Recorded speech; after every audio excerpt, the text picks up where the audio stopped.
નમો હરિકૃષ્ણાય. આપણે ગયા ભગવદ્ ગીતાના વર્ગમાં 11મો શ્લોક અશોચ્યાનન્વશોચસ્ત્વં પ્રજ્ઞાવાદાંશ્ચ ભાષસે ગતાસુ ન ગતાસુંશ્ચ નાનુશોચંતિ પંડિતા, એના ઉપર ખૂબ સરસ વાત કરી હતી. આજે 12મો શ્લોક સમજવાનો પ્રયત્ન આપણે અહીંયા કરીશું.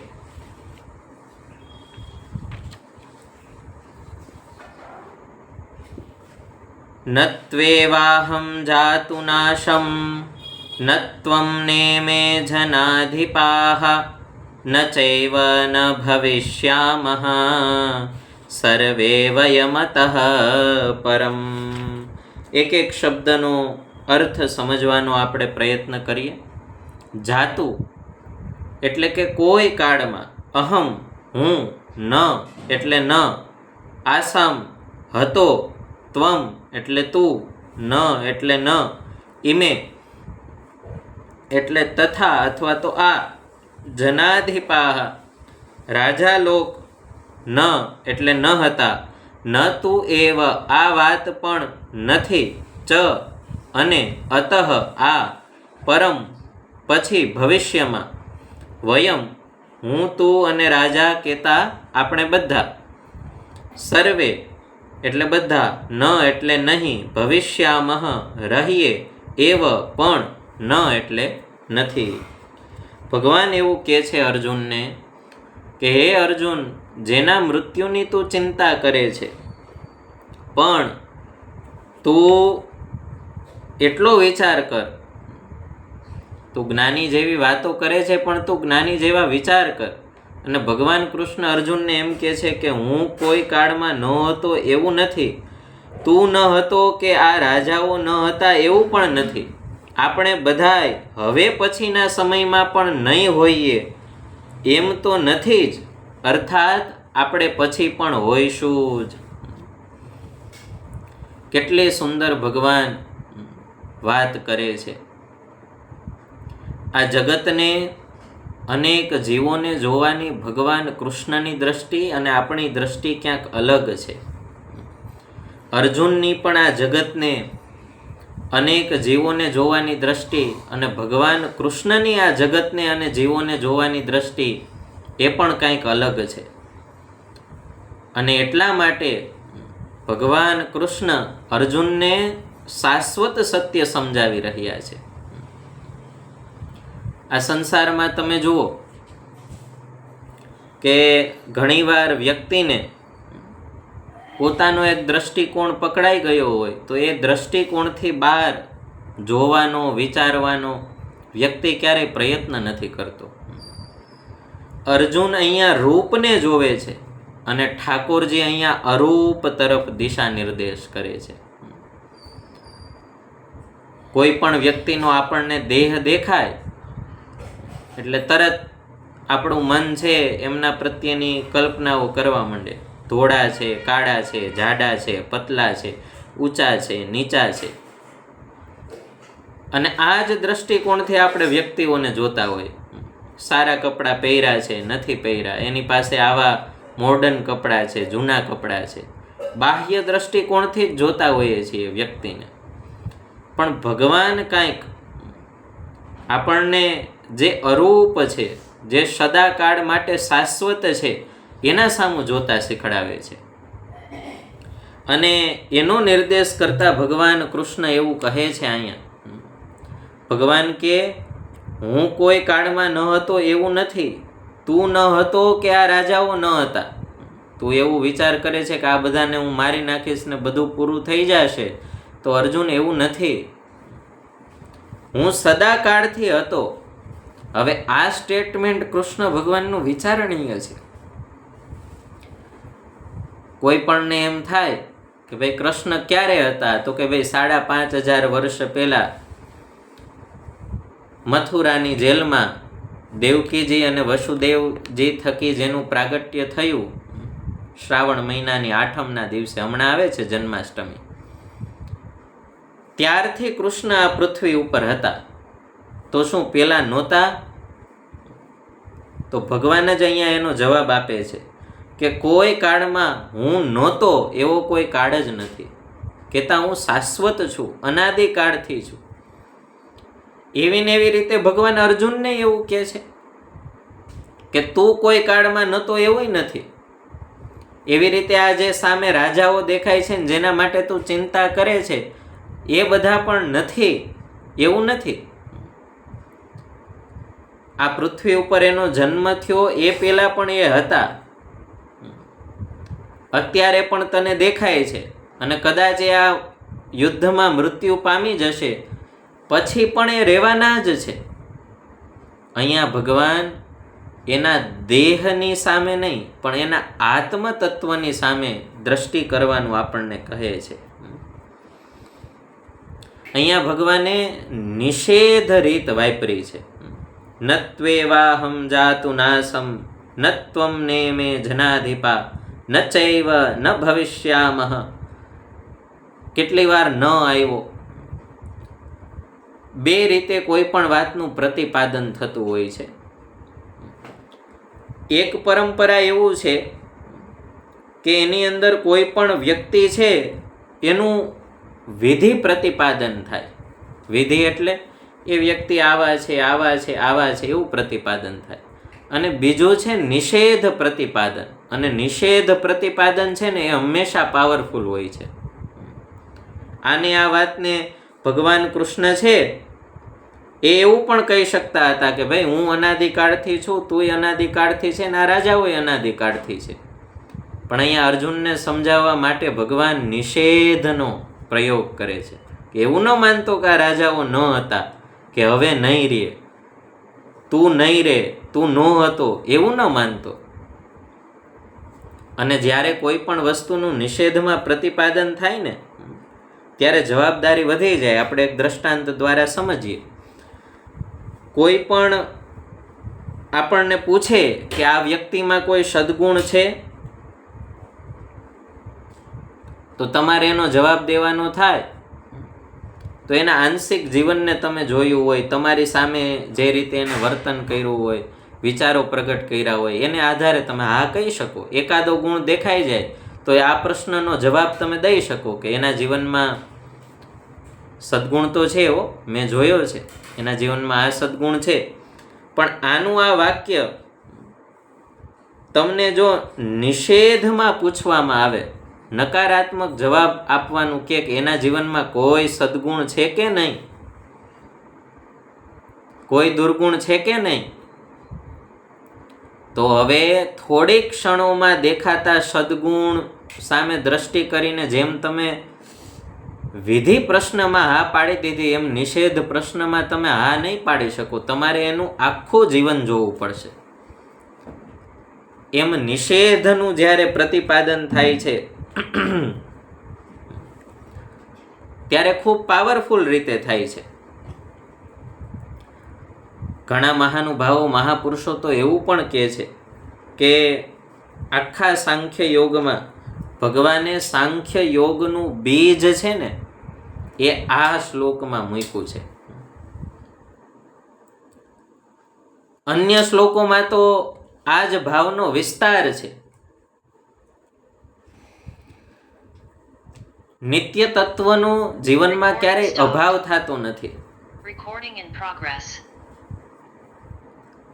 જે નિત્ય છે એ નિત્ય જ રહે છે.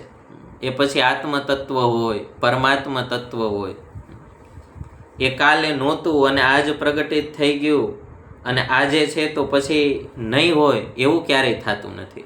અને એ નિત્યની સામે દ્રષ્ટિ કરતા આપણને ભગવાન શીખવે છે. ભગવાન કૃષ્ણ અહીંયા આપણને એવું કહે છે કે તમે નિત્ય તત્વની સામે દ્રષ્ટિ રાખો.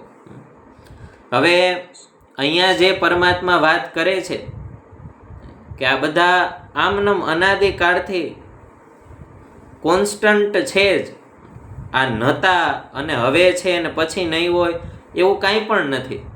તો આપણને એમ થાય કે આ તો બધી તમે ધર્મશાસ્ત્રની વાત કરો છો, પણ કાંઈ વિજ્ઞાન આ વાતને સમર્થન આપતું હોય કે વૈજ્ઞાનિક રીતે આ વાતને જોઈ શકાય એવો એક પણ દ્રષ્ટિકોણ ખરો? તો શ્રોતાગણો આપણે કહી શકીએ કે પૂર્ણપણે વિજ્ઞાન પણ આ જ સિદ્ધાંતને સમર્થન કરે છે. વિજ્ઞાનની જો આજ સુધીની સૌથી મોટામાં મોટી કોઈ શોધખોળ હોય ને તો એ છે કે અસ્તિત્વને ક્યારેય અનઅસ્તિત્વમાં ફેરવી શકાતું નથી. તમને આ વિશ્વની સર્વશ્રેષ્ઠ સાયન્સની લેબોરેટરી આપવામાં આવે અને પછી એક રેતીનો કણ આપવામાં આવે ને એમ કહેવામાં આવે કે આ રેતીના કણને નષ્ટ કરી દો. તાકાત નથી કોઈની એ જળ એવા રેતીના કણનો પણ નાશ કરી શકે. એનો નાશ થતું નથી, એનું સ્વરૂપ બદલાય. અમુક 1 સેલ્સિયસ સુધી ગરમ થાય તો એ કાચમાં રૂપાંતરિત પામે, કાચની ડસ્ટ બને, એમ એના સ્વરૂપો બદલાતા રહે, પણ એ પદાર્થ નાશ પામતો નથી. જેને આઇન્સ્ટાઈનનો સિદ્ધાંત પણ કહેવામાં આવે છે, ઉર્જાનો અચળ સિદ્ધાંત, E=mc². ઉર્જા છે એ ક્યારેય નાશ પામતી નથી, એનું સ્વરૂપ બદલાય છે. એમ આજે એક આપણી અંદર દિવ્ય ચેતના છે, આત્મા છે, એ પણ એક એવી જ ઉર્જા છે. એનું સ્વરૂપ બદલાય છે પણ એ ઉર્જા ક્યારેય નાશ પામતી નથી. અને એટલા માટે આપણા ત્યાં જેટલા પણ ભક્તો થઈ ગયા, સંતો થઈ ગયા, એમને આપણને આ જગતને જોવાની, કોઈ પણ વ્યક્તિને, પશુ પંખીને જોવાની એક આત્મદ્રષ્ટિ આપી છે. પોતાની જાતથી પ્રથમ આ દ્રષ્ટિની શરૂઆત થવી જોઈએ. આપણે બીજાને એમ જાણીએ કે બધા આત્મા છે અને આપણે પોતાને દેહરૂપ માનીને બેઠા હોય તો એનું ફળ એટલું આવતું નથી. પણ પોતાની જાતને જ્યારે વ્યક્તિ આત્મ સ્વરૂપ સ્વીકારી લે ત્યારે એનું સહજ ફળ એવું આવે છે કે એને બધામાં આત્મ સ્વરૂપના દર્શન થવા લાગે છે. મુક્તાનંદજી કરી અને એક મહાન સંત થઈ ગયા. એ એવું લખે છે, જીહા લગી જાતને પાત્ય જંજાળ છે, તિહા લગી આત્મા જાણ અડગો. જેહને હરિ વિના અન્ય અડખામણું, સત્ય સ્વરૂપ નર તેજ વડગો. કેટલું સુંદર વર્ણન.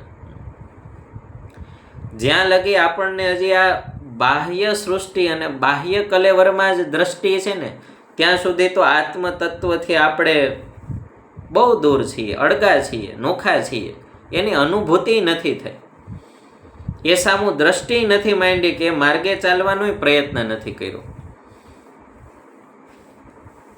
એ આત્મ સ્વરૂપમાં સ્થિર થયા હોય એનું લક્ષણ તો એવું છે કે પછી એને સજાતીયમાં જ હેત થાય. ચકોર પક્ષી હોય એને ચંદ્રની સામું જ જોવું ગમે. અમુક એક પંખી એવા છે કે સ્વાતિના બિંદુ જ ઝીલે. અત્યારે વરસાદનો માહોલ છે તો અનેક નક્ષત્રોમાં વર્ષા થતી હોય છે, પણ સ્વાતિ નક્ષત્રમાં જે વરસાદ થાય અને બુંદ સ્વરૂપે પડે, એ પંખી સ્વાતિના જળનું જ પાન કરે, તરસું મરી જાય પણ બીજું પાણી ન પીવે. એવી રીતે જો આત્મ સ્વરૂપ પ્રગટે તો એને પછી પરમાત્મામાં જ પ્રેમ થાય. જેહને હરિ વિના અન્ય અડખામણું. આત્મ સ્વરૂપમાં સ્થિતિ થવાની ફલશ્રુતિ શું? તો ભગવાનમાં પ્રેમ થાય. આપણને એમ થાય કે આ શ્રીમદ ભાગવતજી આદિ ગ્રંથોની અંદર આ ગોપીઓની વાત આવે અને જ્યારે પ્રભુ પ્રેમની વાત આવે તો બધા એમ બોલે, યથા વ્રજ ગોપિકાના. જેવો ગોપીઓએ કૃષ્ણ પરમાત્મામાં પ્રેમ કર્યો એવો પ્રેમ. તો શું ગોપીઓ આત્મ સ્વરૂપ માટે આટલું બધું ચિંતન કરતી હતી? પણ એમના જીવનમાં કેવું સર્જન થયું હતું? તો નિષ્કુળાનંદજી કરી અને એક મહાસંત છે, એવું લખે, ગાયો ગોપીને ગોવાડીએ હરિ આત્માથી અધિક કર્યા. પોતાના આત્મા કરતાં પણ એના માટે પરમાત્મા વધારે મહત્વના થઈ ગયા છે. એકવાર આત્મ સ્વરૂપમાં સ્થિતિ થાય, આ જગતના રાગ દ્વેષ આદિ દોષોથી મુક્ત થવાય, એ સ્વરૂપનું ભાન થતા પછી આત્મ સ્વરૂપમાં બેઠું નથી રહેવાનું, પરમાત્મા સ્વરૂપમાં લાગવાનું છે. પણ પેલું પગથિયું તો આત્મ સ્વરૂપને જાણવું એ જ છે. અને એટલા માટે એ જ મુક્તાનંદજીની, જેને આપણે આગળ પંક્તિ જોઈ, એ જ બીજી પંક્તિમાં લખે છે, જીહા લગી દેહને હું કરી જાણશે, તિહા લગી ભોગ વિલાસ ભાવે, શ્વાન શું કરતે મનુષ્યમાંથી ટળો, હરિતણો જન તે કેમ કહાવે. જ્યાં લગી દેહને પોતાનું સ્વરૂપ માને ત્યાં સુધી એને ભોગ વિલાસ, આ સંસારના આકર્ષણો એ ખૂટતા જ નથી. આત્મ સ્વરૂપમાં સ્થિતિ ન થાય ત્યાં સુધી વ્યક્તિની ઈચ્છાઓ આકાંક્ષાઓ એ ક્યારેય નિવૃત્ત થતી જ નથી. કોઈ એમ કે આ સંસારમાં છે એટલા બધા ભોગો મારે એકવાર ભોગવી લેવા, કાંઈ બાકી નથી રાખવું. તો એ વાત કેવી છે?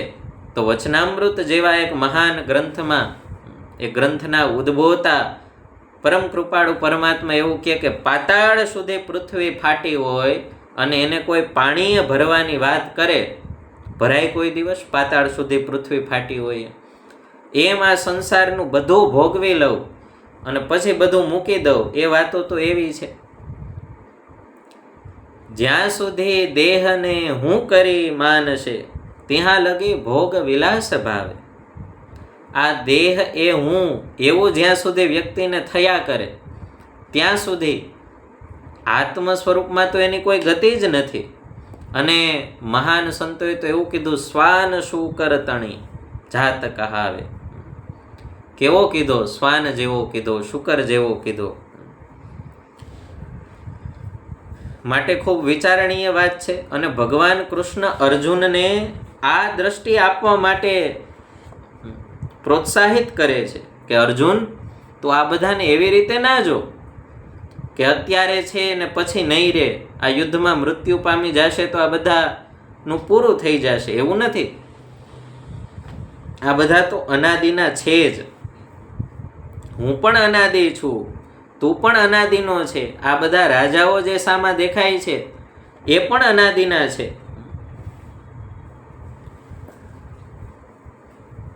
ભગવાન અહીંયા પરિવર્તનશીલ અને અપરિવર્તનશીલ એના દ્વારા પણ આત્મતત્વનો મહિમા સમજાવવા માગે છે. આત્મા છે એ સદાને માટે એવો ને એવો છે. અને જ્યારે દેહ છે એ તો નવા નવા મળે છે. એમાં પણ નાનપણની અવસ્થા હોય, વૃદ્ધાવસ્થાની અવસ્થા આવે, યુવાની આવે, અનેક પ્રકારની અવસ્થાઓ દેહ ફરે છે. પણ આત્મા તો એમનેમ છે.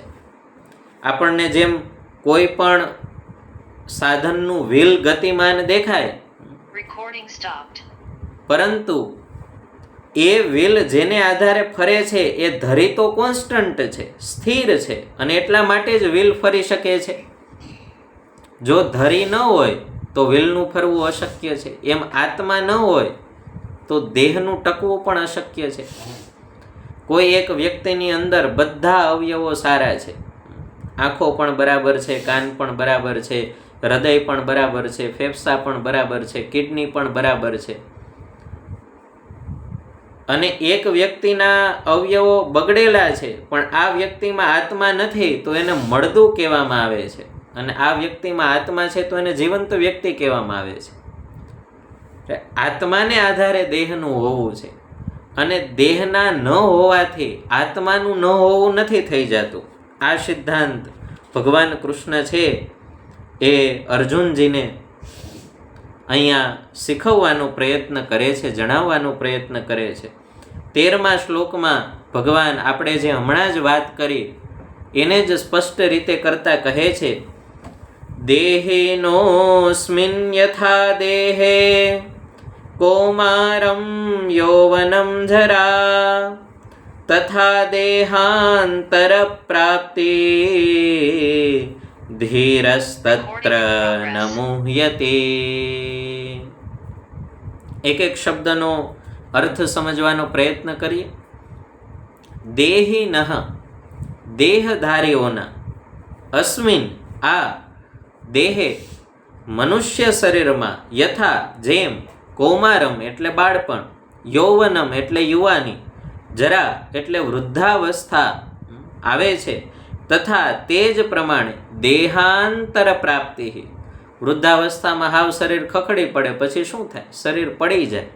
આત્મા બીજા શરીરની પ્રાપ્તિ માટે આ ખોડિયાનો, આ દેહનો ત્યાગ કરે, બીજા શરીરની પ્રાપ્તિ થાય છે. તત્ર એ બાબતમાં ધીરઃ ધીર પુરુષ ન મુહ્યતે મોહિત થતો નથી.